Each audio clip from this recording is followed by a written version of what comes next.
Item ಯಾವುದೇ ಇರಲಿ try ಮಾಡಿ ಆಚಿ ಚಿಕನ್ ಮಸಾಲಾ. ರಾಜ್ಯಸಭಾ ಚುನಾವಣೆ ನಾಮಪತ್ರ ಸಲ್ಲಿಕೆಗೆ ಇಂದು ಕೊನೆಯ ದಿನ.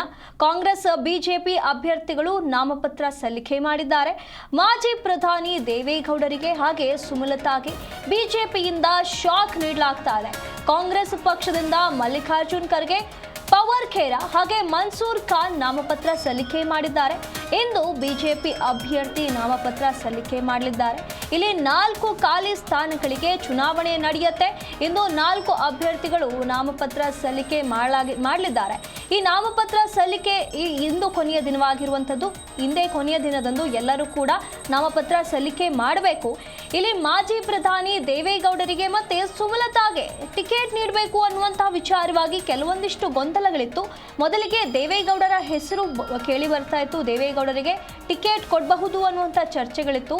ಆದರೆ ಅದಾದ ಬಳಿಕ ಸುಮಲತಾ ಅವರಿಗೆ ಈ ಒಂದು ಟಿಕೆಟ್ ಅನ್ನ ನೀಡಬೇಕು ಅನ್ನುವಂಥ ಮಾತುಗಳು ಕೇಳಿ ಬಂದಿತ್ತು. ಹಾಗೆ ಸುಮಲತಾ ಅವರ ಬೆಂಬಲಿಗರು ಕೂಡ ಇದಕ್ಕೆ ಒತ್ತಾಯವನ್ನ ಮಾಡಿದ್ರು. ಈ ಹಿಂದೆ ಸುಮಲತಾ ಅವರು ತ್ಯಾಗ ಮಾಡಿದ್ದಾರೆ, ಏನು ಕುಮಾರಸ್ವಾಮಿ ಅವರಿಗೆ ಸ್ಥಾನವನ್ನ ಬಿಟ್ಟುಕೊಟ್ಟಿದ್ದಾರೆ ಅನ್ನುವಂಥ ಕಾರಣಕ್ಕೆ ಈ ಬಾರಿ ಸುಮಲತಾಗೆ ಆ ಒಂದು ಟಿಕೆಟ್, ಆ ಒಂದು ಸ್ಥಾನವನ್ನ ನೀಡಬೇಕು ಅಂತ ಹೇಳಿ ಅವರ ಬೆಂಬಲಿಗರು ಒತ್ತಾಯವನ್ನ ಮಾಡಿದ್ರು. ಸ್ವಾಭಿಮಾನಿ ಸುಮಲತಾ ಅವರಿಗೆ ಆ ಸ್ಥಾನವನ್ನ ನೀಡಬೇಕು, ಟಿಕೆಟ್ ನೀಡಬೇಕು ಅನ್ನುವಂಥ ಒತ್ತಾಯಗಳು ಕೇಳಿ ಬಂದಿತ್ತು. ಹಾಗಾಗಿ ಈ ಬಾರಿ ದೇವೇಗೌಡರ ಬದಲಿಗೆ ಸುಮಲತಾ ಅವರಿಗೆ ಟಿಕೆಟ್ ನೀಡಬಹುದು ಅನ್ನುವಂತಹ ಚರ್ಚೆಗಳಿತ್ತು. ಆದರೆ ಇಬ್ಬರಿಗೂ ಕೂಡ ಬಿಜೆಪಿ ಈಗ ಶಾಕ್ ನೀಡಿರುವಂಥದ್ದು. ಕಾಂಗ್ರೆಸ್ನಿಂದ ಈಗಾಗಲೇ 3 ಅಭ್ಯರ್ಥಿಗಳು ಮಲ್ಲಿಕಾರ್ಜುನ್ ಖರ್ಗೆ, ಪವರ್ ಖೇರಾ ಮತ್ತೆ ಮನ್ಸೂರ್ ಖಾನ್ ನಾಮಪತ್ರ ಸಲ್ಲಿಕೆ ಮಾಡಿದ್ದಾರೆ. ಹಾಗೆ ಬಿಜೆಪಿಯಿಂದ ಒಬ್ಬರು ಇವತ್ತು ಈ ಒಂದು ಸ್ಥಾನಕ್ಕೆ ನಾಮಪತ್ರ ಸಲ್ಲಿಕೆ ಮಾಡಲಿದ್ದಾರೆ. 4 ಸ್ಥಾನಗಳಿಗೆ ನಡಿಬೇಕಾಗಿರುವಂತಹ ಚುನಾವಣೆಗಾಗಿ ಇಂದು ನಾಮಪತ್ರ ಸಲ್ಲಿಕೆಗೆ ಕೊನೆಯ ದಿನ. ಇಲ್ಲಿ ಮತದಾನ ನಡೆಯದೆ ಅವಿರೋಧವಾಗಿ ಆಯ್ಕೆಯಾಗುವ ಸಾಧ್ಯತೆ ಇದೆ ಅಂತ ಹೇಳಲಾಗ್ತಾ ಇರುವಂಥದ್ದು. ಕಾಂಗ್ರೆಸ್ನ 3 ಹಾಗೂ ಬಿಜೆಪಿಯ ಓರ್ವ ಸದಸ್ಯ ಅವಿರೋಧವಾಗಿ ಆಯ್ಕೆಯಾಗುವ ಸಾಧ್ಯತೆ ಇದೆ ಅಂತ ಹೇಳಲಾಗ್ತಾ ಇರುವಂಥದ್ದು. 2020ರಲ್ಲೂ ಕೂಡ ಇದೇ ರೀತಿಯಾಗಿ ಚುನಾವಣೆಯನ್ನ ನಡೆಸದೆ ಖರ್ಗೆ ಮತ್ತೆ ದೇವೇಗೌಡರಿಗೆ ಅವಿರೋಧವಾಗಿ ಆಯ್ಕೆ ಮಾಡಲಾಗಿತ್ತು ಅನ್ನುವಂಥ ಮಾಹಿತಿ ಇರುವಂಥದ್ದು. ಅದೇ ರೀತಿಯಾಗಿ ಈ ಬಾರಿಯೂ ಕೂಡ 4 ಜನರನ್ನ ಅವಿರೋಧವಾಗಿ ಯಾವುದೇ ಚುನಾವಣೆ ನಡೆಸದೆ ಆಯ್ಕೆ ಮಾಡುವಂತಹ ಸಾಧ್ಯತೆ ಇದೆ ಅಂತ ಹೇಳಲಾಗ್ತಾ ಇರುವಂಥದ್ದು. ಹಾಗಾಗಿ ಇಂದು ರಾಜ್ಯಸಭಾ ಚುನಾವಣೆ ನಾಮಪತ್ರ ಸಲ್ಲಿಕೆಗೆ ಕೊನೆಯ ದಿನ ಆಗಲಿದೆ. ಕಾಂಗ್ರೆಸ್ನಿಂದ ಈಗಾಗಲೇ 3 ಜನ ನಾಮಪತ್ರ ಸಲ್ಲಿಕೆ ಮಾಡಿದ್ದಾರೆ. ಬಿಜೆಪಿಯಿಂದ ಒಬ್ಬರು ಇಂದು ಈ ಒಂದು ನಾಮಪತ್ರ ಸಲ್ಲಿಕೆಯನ್ನ ಮಾಡಲಿದ್ದಾರೆ ಅನ್ನುವಂಥ ಮಾಹಿತಿ ಇರುವಂಥದ್ದು. ಹಾಗಾಗಿ ಈ ಒಂದು ನಾಮಪತ್ರ ಸಲ್ಲಿಕೆ ಟಿಕೆಟ್ ವಿಚಾರವಾಗಿ ಏನೆಲ್ಲ ಗೊಂದಲಗಳಿತ್ತು ಅದಕ್ಕೆ ಅಂತಿಮವಾಗಿ ಇಂದು ತೆರೆ ಬೀಳುತ್ತೆ.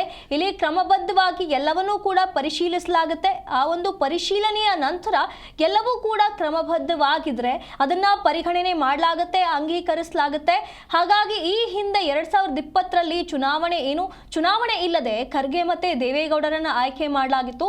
ಅದೇ ರೀತಿಯಾಗಿ ಈ ಬಾರಿಯೂ ಕೂಡ ಆಯ್ಕೆ ಮಾಡಲಾಗುತ್ತೆ ಅನ್ನುವಂಥ ಮಾಹಿತಿಗಳು ಬರ್ತಾ ಇರುವಂಥದ್ದು. ಇದರ ನಡುವೆ ದೇವೇಗೌಡರಿಗೆ ಮತ್ತೊಮ್ಮೆ ಈ ಒಂದು ಅವಕಾಶವನ್ನ ನೀಡಲಾಗುತ್ತೆ ಅನ್ನುವಂಥ ಚರ್ಚೆಗಳಿತ್ತು. ಆದರೆ ಅವರ ಬದಲಿಗೆ ಸುಮಲತಾ ಅವರಿಗೆ ನೀಡಬೇಕು ಈ ಸ್ಥಾನವನ್ನ ಅನ್ನುವಂಥ ಒತ್ತಾಯಗಳು ಕೇಳಿ ಬಂದಿತ್ತು. ಅವರಿಗೆ ಕೊಡಬಹುದು ಅನ್ನುವಂಥ ಮಾತುಗಳು ಕೂಡ ಇತ್ತು. ಆದರೆ ಅಂತಿಮವಾಗಿ ಎಲ್ಲ ಊಹೆಗಳಿಗೂ ಈಗ ತೆರೆ ಬಿದ್ದಂತೆ ಕಾಣಿಸ್ತಾ ಇದೆ. ಬಿಜೆಪಿ ಇಬ್ಬರು ನಾಯಕರಿಗೂ ಕೂಡ ಶಾಕ್ ನೀಡಿರುವಂಥದ್ದು. JDSನಿಂದ ಈ ಬಾರಿ ಯಾರನ್ನು ಕೂಡ ಕಣಕ್ಕಿಳಿಸೋದು ಸಾಧ್ಯವಿಲ್ಲ, ಯಾರನ್ನು ಕೂಡ ಕಣಕ್ಕಿಳಿಸೋದಿಲ್ಲ ಅನ್ನುವಂಥ ಮಾಹಿತಿ ಬರ್ತಾ ಇರುವಂಥದ್ದು. ಹಾಗಾಗಿ ಇರುವಂತಹ 4 ಜನ ಇಂದು ಸಂಪೂರ್ಣವಾಗಿ 4 ಜನ ನಾಮಪತ್ರ ಸಲ್ಲಿಕೆ ಮಾಡಲಿದ್ದಾರೆ. ಆ 4 ಜನರನ್ನೇ ಅಂತಿಮವಾಗಿ ಆಯ್ಕೆ ಮಾಡಲಾಗುವುದು ಅನ್ನುವಂಥ ಮಾಹಿತಿ ಬರ್ತಾ ಇರುವಂಥದ್ದು. ಈಗ ಕೇವಲ 4 ಸ್ಥಾನಗಳಿಗಾಗಿ ಚುನಾವಣೆ ನಡೀತಾ ಇರುವಂಥದ್ದು. ಹಾಗಾಗಿ 4 ಜನರನ್ನ ಅಂತಿಮಗೊಳಿಸಿ ಇವರನ್ನೇ ಅವಿರೋಧವಾಗಿ ಆಯ್ಕೆ ಮಾಡುವಂಥ ಕ್ರಿಯೆ ಕೂಡ ಇಲ್ಲಿ ನಡೀಬಹುದು ಅನ್ನುವಂಥ ಮಾಹಿತಿಗಳು ಕೇಳಿ ಬರ್ತಾ ಇವೆ.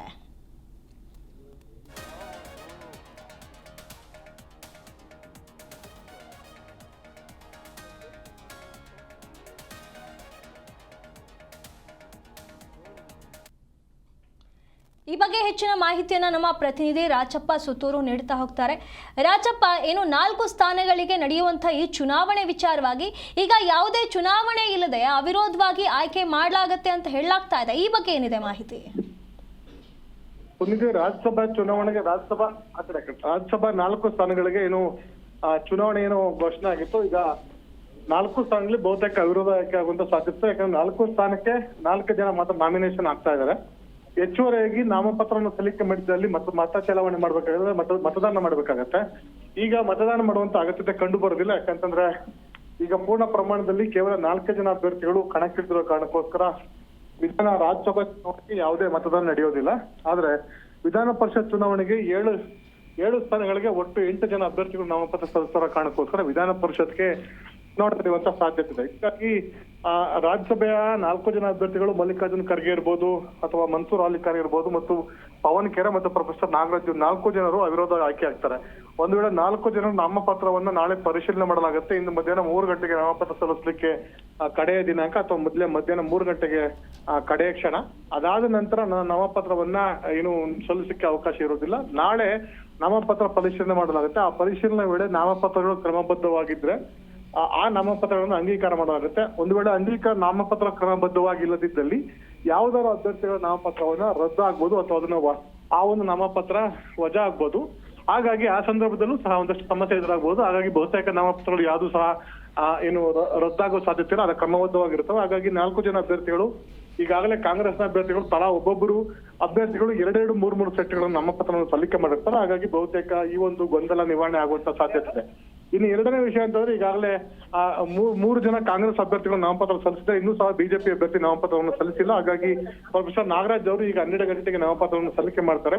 ನಾಮಪತ್ರ ಸಲ್ಲಿಕೆ ಮಾಡಿದ ಆ ಒಂದು ನಾಮಪತ್ರ ಸಹ ಬಹುತೇಕ ಕ್ರಮಬದ್ಧವಾಗಿರುವಂತಹ ಸಾಧ್ಯತೆ ಇದೆ. ಹೀಗಾಗಿ 4 ಸ್ಥಾನಗಳಿಗೆ 4 ಜನ ಅಭ್ಯರ್ಥಿ ಇರೋದ್ರಿಂದ ಆ ಒಂದು ನಾಮಪತ್ರ ಅಂಗೀಕಾರ ಆಗಿ 4 ಜನರು ಸಹ ಅವಿರೋಧವಾಗಿ ಆಯ್ಕೆಯಾಗುವಂತ ಸಾಧ್ಯತೆ ಇದೆ. ಹೀಗಾಗಿ ಬಹುತೇಕ ರಾಜ್ಯಸಭಾ ಚುನಾವಣೆ ಯಾವುದೇ ತಕರಾರಿಲ್ಲ ಅಥವಾ ಯಾವುದೇ ಒಂದು ಮತದಾನ ನಡೆಯದೆ ಅವಿರೋಧ ಆಯ್ಕೆ ಅಂತ ಬಹುತೇಕ ಸಾಧ್ಯತೆ ಇದೆ. ಮತ್ತು ಒಂದು ವೇಳೆ ಮತದಾನ ಆದ್ರೂ ಸಹ ಈ ಎಲ್ಲಾ ಅಭ್ಯರ್ಥಿಗಳು ಸಹ ಗೆಲ್ಲಲಿಕ್ಕೆ ಅವ್ರಿಗೆ ಅಂತ ಅವಕಾಶಗಳು ಅಥವಾ ಮತ ಒಂದು ಬೆಂಬಲ ಇರೋ ಕಾರಣಕ್ಕೋಸ್ಕರ ಆ ಅಭ್ಯರ್ಥಿಗಳು ಗೆಲ್ಲುವಂತದ್ದು ಬಹುತೇಕ ನಿಚ್ಚಳವಾಗಿದೆ.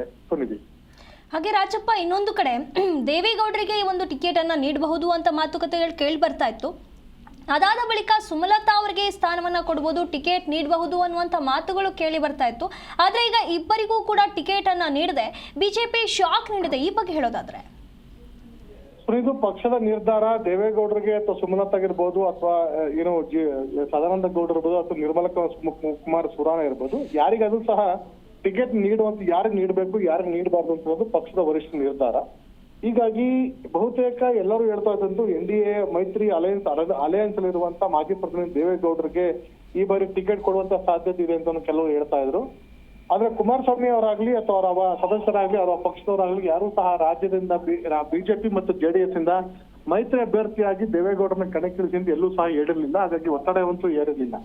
ಇನ್ನು ಉಳಿದಂತೆ ಈಗಾಗಲೇ ಸಹ ಒಂದು ಆರೋಪ ಇತ್ತು, ಒಂದ್ ವೇಳೆ ದೇವೇಗೌಡರನ್ನ ಕರ್ನಾಟಕ ರಾಜ್ಯದಿಂದ ಎಲೆಕ್ಷನ್ಗೆ ಚುನಾವಣೆಗೆ ಆಯ್ಕೆ ಮಾಡಿದ್ದಾದಲ್ಲಿ ಮುಂದಿನ ದಿನಗಳಲ್ಲಿ ಏನಾದ್ರು ಅವಘಡ ಸಂಭವಿಸಿದ್ದಾದಲ್ಲಿ ಮತ್ತೊಮ್ಮೆ ಚುನಾವಣೆ ನಡೆದ್ರೆ ಅದು ಕಾಂಗ್ರೆಸ್ ಪಕ್ಷದ ಪಾಲಾಗುತ್ತೆ. ಹಾಗಾಗಿ ದೇವೇಗೌಡರಿಗೆ ಟಿಕೆಟ್ ಕೊಡೋದು ಬೇಡ, ಕರ್ನಾಟಕದಿಂದ ಬೇರೆ ರಾಜ್ಯದ ಟಿಕೆಟ್ ಕೊಡಬೇಕು ಅಂತ ಚಿಂತನೆಯಲ್ಲಿ ಇದ್ರು. ಆದ್ರೆ ದೇವೇಗೌಡರು ಮಹಾರಾಷ್ಟ್ರ ಇರ್ಬೋದು ಅಥವಾ ಅಸ್ಸಾಂ ಇರ್ಬೋದು ಅಥವಾ ರಾಜಸ್ಥಾನ ಇರ್ಬೋದು ಬೇರೆ ಬೇರೆ ರಾಜ್ಯಗಳ ಚುನಾವಣೆಯಿಂದ ಸ್ಪರ್ಧಿಸಲಿಕ್ಕೆ ದೇವೇಗೌಡರು ವಿರೋಧವನ್ನು ವ್ಯಕ್ತಪಡಿಸಿದ ಕಾರಣಕ್ಕೋಸ್ಕರ ಅವ್ರಿಗೆ ಟಿಕೆಟ್ ನಿರಾಕರಣೆ ಮಾಡಲಾಗಿದೆ ಅಂತ ಮಾಹಿತಿ ಲಭ್ಯವಾಗ್ತಾ ಇದೆ. ಹಾಗಾಗಿ ಮೈತ್ರಿ ಇದ್ದಂತಹ ಅಲಯನ್ಸ್ ಅಲ್ಲಿ ಇದ್ದಂತಹ ದೇವೇಗೌಡರಿಗೆ ಮತ್ತು ಮಾಜಿ ಪ್ರಧಾನಿ ದೇವೇಗೌಡರಿಗೆ ಈ ಮಾಜಿ ಪ್ರಧಾನಿ ನರೇಂದ್ರ ಮೋದಿ ಇರ್ಬೋದು ಅಥವಾ ಅಮಿತ್ ಶಾ ಇರ್ಬೋದು ಅಥವಾ ನಿತಿನ್ ನಬೀನ್ ಇರ್ಬೋದು ಯಾರಾದ್ರೂ ಸಹ ಕರೆ ಮಾಡಿ ನಿಮ್ಗೆ ಟಿಕೆಟ್ ನ ಈ ಬಾರಿ ನೀಡ್ಲಾಗ್ತಿಲ್ಲ ಅಂತ ಒಂದು ಸೌಜನ್ಯ ಕದು ತಿಳಿಸಬೇಕಾಗಿತ್ತು ಅಂತ ಒಂದು ಕೊರಗು ದೇವೇಗೌಡರು ಮತ್ತು ಅವ್ರ ಕುಟುಂಬ ಸದಸ್ಯಗಳಿದೆ. ಆದ್ರೆ ಪಕ್ಷ ಈಗ ತೆಗೆದುಕೊಂಡ ನಿರ್ಧಾರವನ್ನ ದೇವೇಗೌಡರ ಆದಿಯಾಗಿ ಮಾಜಿ ಮುಖ್ಯಮಂತ್ರಿ ಅಥವಾ ಇನ್ ಕೇಂದ್ರ ಸಚಿವರಿಂದ ಕುಮಾರಸ್ವಾಮಿ ಆದಾಗಿ ಎಲ್ಲರೂ ಸಹ ಪಾಲಿಸಬೇಕಾಗತ್ತೆ. ಒಂದ್ ವೇಳೆ ಅವರು ಈ ಒಂದು ದೇವೇಗೌಡರಿಗೆ ಟಿಕೆಟ್ ನಿರಾಕರಣೆ ಮಾಡಿರೋ ಕಾರಣಕ್ಕೋಸ್ಕರ ಅಲಯನ್ಸ್ ಇಂದ ಆಚೆ ಬರ್ತಾರ ಬೇಸರ ಮಾಡ್ಕೊಂಡು ಇನ್ನೂ ಸಹ ಕಾದ್ ನೋಡ್ಬೇಕಾದ್ರೆ ಇಟ್ಸ್ ಟೂ ಅರ್ಲಿ ಇವತ್ತು ನಿರ್ಧಾರ ಕೈಗೊಂಡಿರೋ ಕಾರಣಕ್ಕೋಸ್ಕರ. ಹೀಗಾಗಿ ಮುಂದಿನ ದಿನಗಳಲ್ಲಿ ರಾಜಕೀಯ ಬೆಳವಣಿಗೆಗಳು ಆ ದಿಕ್ಕಿನಲ್ಲಿ ಸಾಗುವಂತದ್ದು ನಿಶ್ಚಿತವಾದ್ರೆ ಕುಮಾರಸ್ವಾಮಿ ಯಾವುದೇ ಕಾರಣಕ್ಕೂ ಏನು ಪಕ್ಷವನ್ನ JDS ಪಕ್ಷವನ್ನ ಈ ಅಲಯನ್ಸ್ ಅನ್ನು ಹೊರತರುವಂತದ್ದು ಬೇಡ ಅಂತ ಒಂದು ದೃಢ ನಿಶ್ಚಯನ ಮಾಡ್ಕೊಂಡಿರುವಂತ ಮಾಹಿತಿ ಇದೆ. ಹಾಗಾಗಿ ಮುಂದಿನ ದಿನಗಳಲ್ಲಿ ರಾಜಕೀಯ ಬೆಳವಣಿಗೆಗಳು ಏನಾಗ್ತವೆ ಅಂತ ಕಾದ್ ನೋಡ್ಬೇಕಾಗಿದೆ. ಆದ್ರೆ ದೇವೇಗೌಡರಿಗೆ ಕೊಡ್ಬೇಕಾಗಿತ್ತು ಅಂತ ಒಂದು ಬಹುತೇಕ ರಾಜಕೀಯ ನಾಯಕರ ಇಚ್ಛೆ. 2020ರಲ್ಲಿ ಇದೇ ದೇವೇಗೌಡರು ಮತ್ತು ಮಲ್ಲಿಕಾರ್ಜುನ್ ಖರ್ಗೆ ಅವರು ಚುನಾವಣೆ ಸ್ಪರ್ಧಿಸುವ ಸಂದರ್ಭದಲ್ಲಿ ಕಾಂಗ್ರೆಸ್ನವರು ಅಥವಾ ಬಿಜೆಪಿ ಯಾರು ಸಹ ಅಭ್ಯರ್ಥಿನ ಕಣಕ್ಕಿಳಿಸಿದರೆ ಬೆಂಬಲಿಸುವ ಮೂಲಕ ದೇವೇಗೌಡರು ಮತ್ತು ಅವರ ಹಿರಿತನಕ್ಕೆ ಬೆಲೆಯನ್ನು ಕೊಟ್ಟರು. ಆದ್ರೆ ಈ ಬಾರಿ ಅದಕ್ಕೆ ತದ್ವಿರುದ್ಧವಾಗಿ ನಡೆಯನ್ನ ಬಿಜೆಪಿಯವರು ಅನುಸರಿಸಿದ್ದಾರೆ. ಹಿಂದೆ ಕಾಂಗ್ರೆಸ್ನವ್ರಿಗೆ ಅವಕಾಶ ಇದ್ರೂ ಸಹ ದೇವೇಗೌಡರನ್ನ ಸೋಲಿಸಬಹುದಾಗಿತ್ತು ಅಥವಾ ಕಾಂಗ್ರೆಸ್ ಅವರು ದೇವೇಗೌಡರನ್ನ ಬೆಂಬಲಿಸಿ ಅವ್ರನ್ನ ರಾಜ್ಯಸಭೆಗೆ ಕಳಿಸ್ಕೊಟ್ರು. ಯಾಕಂದ್ರೆ ಹಿರಿಯರಿದ್ದಾರೆ ಮತ್ತು ಮಾಜಿ ಪ್ರತಿನಿಧಿ ಅವ್ರಿಗೆ ಪ್ರತಿಸ್ಪರ್ಧಿ ಅಭ್ಯರ್ಥಿ ಕಣಕ್ಕಿಳಿಸಿ ಅವ್ರಿಗೆ ಅವಮಾನ ಮಾಡೋದು ಬೇಡ ಅಂತ. ಹಾಗಾಗಿ ಈ ಒಂದು ನೀತಿಯನ್ನ ಬಿಜೆಪಿಯವರು ಅನುಸರಿಸಬಹುದಾಗಿತ್ತು. ಬಿಜೆಪಿಯವರು ಅನುಸರಿಸ್ತಾನೆ ದೇವೇಗೌಡರಿಗೆ ಅಲಯನ್ಸ್ ಅಲ್ಲಿ ಇರುವಂತ ದೇವೇಗೌಡರಿಗೆ ಸಹ ಮೋಸ ಮಾಡುವಂತ ಒಂದು ಕೆಲಸವನ್ನು ಮಾಡಿದ್ದಾರೆ. ಹಾಗಾಗಿ ಮುಂದಿನ ದಿನಗಳಲ್ಲಿ ಇದು ರಾಜಕೀಯವಾಗಿ ಬೇರೆ ಬೇರೆ ಬೆಳವಣಿಗೆಗೆ ಕಾರಣ ಆಗ್ಬೋದು. ಇನ್ನು ವಿಧಾನ ಪರಿಷತ್ನಲ್ಲೂ ಸಹ ಇದೇ ಒಂದು ಪರಿಸ್ಥಿತಿ ಇದೆ. ಯಾಕಂದ್ರೆ ಬಿಜೆಪಿಗೆ ಹೆಚ್ಚುವರಿ ಮತಗಳೇನು ಸಿಗ್ತವೆ, ಮತಗಳನ್ನ ಬಿಜೆಪಿಗೆ ಜೆಡಿಎಸ್ಗೆ ವರ್ಗಾವಣೆ ಮಾಡುವಂತ ಒಂದು ಸಾಧ್ಯತೆನೂ ಸಹ ತಳ್ಳಿ ಹಾಕುವಂತಿಲ್ಲ. ಹೀಗಾಗಿ 28 ಮತಗಳನ್ನು ಪಡೆಯುವಂತಹ ಏನು ಜೆಡಿಎಸ್ ಇರ್ಬೋದು ಅಥವಾ ಬಿಜೆಪಿ ಇರ್ಬೋದು, ಕಾಂಗ್ರೆಸ್ ಅಭ್ಯರ್ಥಿ ಇರ್ಬೋದು, ಹೆಚ್ಚುವರಿಯಾಗಿ ಬಿಜೆಪಿ ಬಳಿ ಸಹ ಇನ್ನೂ ಸಹ 2 ಮತಗಳು ಉಳ್ಕೊಳ್ತವೆ. ಆ ಒಂದು ಮತಗಳನ್ನ ಇವರು ಸಹ ವರ್ಗಾವಣೆ ಮಾಡುವಂತ ಅವಕಾಶ ಇತ್ತು.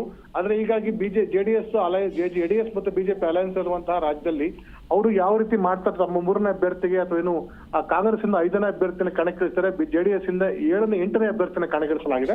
ಹಾಗಾಗಿ ಇಲ್ಲೂ ಸಹ ಒಂದಷ್ಟು ಮತಗಳ ಒಂದು ಅವಶ್ಯಕತೆ ಅಥವಾ ಕೊರತೆ ಬೀಳ್ಬೋದು. ಅದನ್ನ ಯಾವ ರೀತಿ ನಿಭಾಯಿಸ್ತಾರೆ ಜೆಡಿಎಸ್ ಅವರು ಕಾದು ನೋಡ್ಬೇಕಾಗಿದೆ. ಇಲ್ಲಿ ಒಂದು ವೇಳೆ ಆಪರೇಷನ್ ಕಮಲ ಕೈ ಹಾಕ್ತಾರ ಅಥವಾ ಆಪರೇಷನ್ ಹಸ್ತಕ್ಕೆ ಕೈ ಹಾಕ್ತಾರ ಅಂತ ಒಂದು ಚಿಂತನೆ ಇದೆ. ಹೀಗಾಗಿ ಕಾಂಗ್ರೆಸ್ ಅಭ್ಯರ್ಥಿಗೂ ಸಹ ಮತಗಳ ಕೊರತೆ ಇದೆ. ಇಲ್ಲೂ ಸಹ ಒಂದಷ್ಟು ರಾಜಕೀಯ ಜಿದ್ದಿನ ನಡೆಸುವಂತ ಸಾಧ್ಯತೆ ಅಂದ್ರೆ ಮುಂದಿನ 18 ತಾರೀಕಿನ ಮತದಾನ ಆಗುತ್ತೆ ಆ ಸಂದರ್ಭದಲ್ಲಿ. ಹಾಗಾಗಿ ಇಲ್ಲೂ ಸಹ ಒಂದಷ್ಟು ಜೆಡಿಎಸ್ ಮತ್ತು ಬಿಜೆಪಿಯ ಏನು ನಾಯಕರ ಒಂದು ಯಾವ ಕಡೆ ಬೆಂಬಲ ಸೂಚಿಸ್ತಾರೆ ಮತ್ತು ಅಭ್ಯರ್ಥಿಗಳ ಮತವನ್ನು ನೀಡ್ತಾರೆ ಅಂತ ಅನ್ನೋದು ಸಹ ಕಾದು ನೋಡ್ಬೇಕಾಗಿದೆ. ಒಟ್ಟಾರೆಯಾಗಿ ಈ ಬಾರಿ ರಾಜ್ಯ ರಾಜಕಾರಣದಲ್ಲಿ ದೇವೇಗೌಡರನ್ನ ಒಂದು ರೀತಿ ದೇವೇಗೌಡರೇ ಗೌರವಯುತವಾಗಿ ನಡೆಸ್ಕೊಳ್ಳೋ ಬದಲಾಗಿ ಬಿಜೆಪಿ ನಾಯಕರು ಅವ್ರಿಗೆ ಅಗೌರವ ತೋರಿದ್ದಾರೆ ಅಂತ ಅನ್ನೋದನ್ನ ಕಾಂಗ್ರೆಸ್ ನಾಯಕರು ಟ್ವೀಟ್ ಮೂಲಕ ಕಿಂಡಲ್ ಮಾಡಿದ್ರು ಅಥವಾ ಲೇವಡಿ ಮಾಡಿದ್ದಾರೆ. ಹಾಗಾಗಿ ಬಿಜೆಪಿ ನಾಯಕರು ಮುಂದಿನ ತಿಂಗಳು ದೇವೇಗೌಡರಿಗೆ ಯಾವ ರೀತಿ ಒಂದು ಗೌರವ ಕೊಡ್ತಾರೆ ಅಥವಾ ಅವ್ರಿಗೆ ಬೇರೆ ಯಾವ ರೀತಿ ಅವ್ರನ್ನ ಬಳಸ್ಕೊಳ್ತಾರೆ ರಾಜಕೀಯ ಕಾದು ನೋಡ್ಬೇಕಾಗಿದೆ. ಸುನಿಧಿ, ಧನ್ಯವಾದಗಳು ರಾಜಪ್ಪ ನಿಮ್ಮೆಲ್ಲ ಮಾಹಿತಿಗಾಗಿ.